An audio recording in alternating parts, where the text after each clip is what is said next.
গাড়ীখন লৈ আমি গুচি গলো হয় যিখন দুৰ্ঘটনাগ্ৰস্ত হৈছিলে সেইখন গাড়ী ক'ত থৈ আহিলে তেতিয়া সেইখন গাড়ী বেলেগ কাৰোবাক ফোন কৰি ক'লে তাৰপিছত কেনেকৈ মেনেজ কৰি এখন গাড়ী কি হ'ল সেইখন গাড়ীৰ পিছত আকৌ আমি থানালৈ লৈ আহিলোঁ আমি বেলেগ এখন গাড়ীত আহি সেইখন গাড়ী থানালৈ লৈ আহিছোঁ আৰু ইজনৰ কথা সিজনৰ লগত মিল নাই সিজনৰ কথা ইজনৰ লগত মিল নাই আচলতে মেইন ৰহস্যটো কি আচলতে নম্ৰতা কেনেকৈ মৃত্যু হ'বলৈ পালে নে নম্ৰতাক প্ৰি প্লেনিং কৰি হত্যা কৰিলে নেকি আপোনালোকক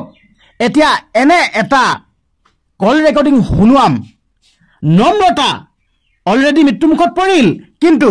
চাৰিজনকৈ বন্ধুৱে থাকি গ'ল মানে সিহঁতৰ একো নহ'ল তো এতিয়া চাৰিজনকৈ বন্ধুৱেকে মুখ খুলিছে নম্ৰতা কেনেকৈ মৃত্যু হ'বলৈ পালে নিজ মুখে স্বীকাৰ কৰি দিছে আপোনালোকে আচৰিত হ'ব আপোনালোকৰ চকু কপালত উঠিব ভাবিবলৈ বাধ্য হ'ব একেলগত যোৱা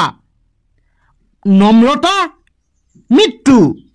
চাৰিজনকৈ বন্ধু একোৱেই নহ'ল এইটো সঁচাকৈ দুৰ্ঘটনা নে প্ৰি প্লেনিং নেকি নে ইহঁতি কিবা ষড়যন্ত্ৰ কৰি নম্ৰতাক হত্যা কৰিলে আৰক্ষী তদন্তত সকলো পোহৰলৈ আহিব কিন্তু এতিয়া নম্ৰতা বন্ধুসকলৰ ভাষ্য আছে মই আপোনালোকক এতিয়া লগাই দিব বিচাৰিছোঁ এটা কল ৰেকৰ্ডিং আপোনালোকে এই কল ৰেকৰ্ডিংটো শুনক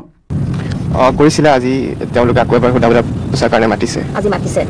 সিদিনা কোনখিনি বিষয় সুধিছিলে আপোনালোকক এই এক্সিডেণ্টৰ কথাখিনিয়ে সুধিছিলে আজি আকৌ সুধিবৰ কাৰণে মাতিছে ইতিমধ্যে আনাউটুল গৈছে নিশ্চয় গৈছে গৈছে ন যিহেতু আপোনালোকৰ মানসিক বহুখিনি কষ্ট হৈছে গম পাইছোঁ যে কথা কিছুমান যেতিয়া ঘটনা এটা সংঘটিত হয় সেইখিনি মুহূৰ্তত যিটো সঁচাৰ বিপৰীতে কিন্তু বহু কথা ওলাই যায় গতিকে এই কথাসমূহে হয়তো মানসিক কষ্ট দিছে কালিৰ পৰা কি ক'ব বিচাৰিব এইখিনি মুহূৰ্তত যিহেতু থানাত গৈ সহযোগিতা নিশ্চয় আগবঢ়াব আপোনালোকে মেণ্টেলি বহুত টৰ্চাৰ পাইছোঁ আৰু ক'ব বিচৰা নাই মিডিয়াত অলৰেডি আমি য'তেখিনি জনাইছোঁ অলৰেডি গম পাইছে চবেই এতিয়া যি কম থানাতে কম আমি আৰু থানাত আৰক্ষী সহযোগিতা আগবঢ়াব একদম সহযোগিতা আগবঢ়াম নিশ্চয় আমি গায়ত্ৰীৰ পৰাও সেই একেখিনি কথা যিহেতু গোটেই কথাখিনি আমাক কৈছে তথাপিও থানালৈ যিহেতু এইখিনি মুহূৰ্তত গৈ আছে আনাউটুল গৈছে নিশ্চয় হয় তেখেত গৈ আছে আপোনালোকে সহযোগিতা কৰিব হয় আমি পুলিচক সম্পূৰ্ণ সহযোগিতা কৰিম যিখিনি হয় ঘটনা হৈছে আমি সেইখিনিয়ে ক'ম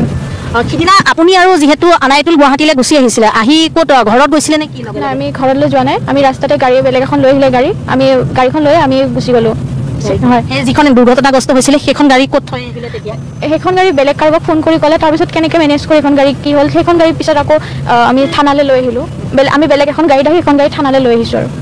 কি কাৰণে তেখেতে নিজে চলোৱা গাড়ীখন বেলেগ এজন চালকক সজোৱা হ'ল চালক আচলতে তেতিয়া আমি বহুত ভয় খাই গৈছিলোঁ সেইটো কাৰণে আমি সেইটো ভাবিছিলোঁ যে এতিয়া এইটো চাগে এনেকৈ ক'লে আমি কিবা এটা বিপদৰ পৰা বাচি যাম কিন্তু আমাৰ সেইটো ভুল আছিলে আৰু এইটো আমি পুলিচৰ আগত স্বীকাৰো কৰিছোঁ যে আমাৰ এইটো ভুল আছিলে এইটো তেওঁলোকে মানি লৈছে আৰু আৰক্ষীয়ে তেওঁলোকৰ যিটো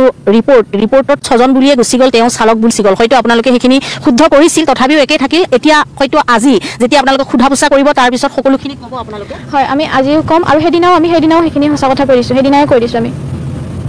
তেওঁ সংবাদ মাধ্যমৰ আগত ক'বনে আনাউটুলে কাৰণ আমি যোগাযোগ কৰিছোঁ তেওঁ ৰিচিভ কৰা নাছিল কালি গোটেই কথাখিনি হয় তেখেতে আহি আছে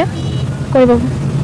নিশ্চয় এয়া 3গৰাকী আৰু এই 3গৰাকী ইতিমধ্যে ৰাওনা হৈছে নংপু থানালৈ আৰু তাতেই তেওঁলোকে ভাষ্য দিব আৰু আৰক্ষীয়ে সকলোখিনি পুনৰ যি তদন্ত প্ৰক্ৰিয়া সেই তদন্ত প্ৰক্ৰিয়া আগবাঢ়ি যাব কাৰণ যিকোনো ঘটনা এটা যেতিয়া সংঘটিত হয় তেতিয়া সেইখিনি দায়িত্ব আৰক্ষীৰ থাকে তদন্ত কৰাৰ দায়িত্ব আৰক্ষীৰ থাকে কাৰণ সেইদিনা যিহেতু পিতৃ মাতৃ আহি তেওঁৰ মৃতদেহ লৈ গৈছিল তেওঁলোকে যিখিনি যাৱতীয় কাম কাজ কৰিব লাগে কিছু নিয়ম মাফিক কৰিছিল কিন্তু আজি পুনৰ এওঁলোকক সোধা পোছা অব্যাহত ৰাখিব ইতিমধ্যে স্বীকাৰ কৰিছে তেওঁলোকৰ এটা কথা ভাল লাগিছে যে তেওঁলোকে স্বীকাৰ কৰিছে সকলোখিনি শুদ্ধ কি অশুদ্ধ কি তেওঁলোকে ভুল কি কৰিছিল কৈছে যে আনাউটুলে এটা ভুল কথা কৈছিল যে মিছা মাতিছিল সেইখিনি মুহূৰ্তত সেই কথাটো শুদ্ধ কৰি দিছে সেইকাৰণে এইটো এটা খুব পজিটিভ কথা কাৰণ মুখ যদি নুখুলিলে হয় তেতিয়াহ'লে সন্দেহৰ আওতাত থাকিলেহেঁতেন এতিয়া যিহেতু মুখ খুলিছে আমাৰ আশা যে এই যি ঘটনা এই ঘটনা কেতিয়াও যাতে পুনৰাবৃত্তি নহওক আমিও এখেতসকলৰ লগত আছোঁ এইখিনি মুহূৰ্তত ইয়াৰ পিছত কি হয় আৰক্ষীয়ে কি ভাষ্য আৰক্ষীৰ আগত কি কয় সকলোখিনি তথ্য আমি দেখুৱাবলৈ সক্ষম হ'ম জনাবলৈ সক্ষম হ'ম মুঠতে আপোনালোকে ভাষ্যসমূহ শুনিলে আৰু আপোনালোকে ভাবেনে এইটো সঁচাকৈ দুৰ্ঘটনা 5জনকৈ বন্ধুৱে একেলগে শ্বিলঙলৈ গৈছিল কিন্তু তাৰে 5জনৰ ভিতৰত এগৰাকী মৃত্যু হ'ল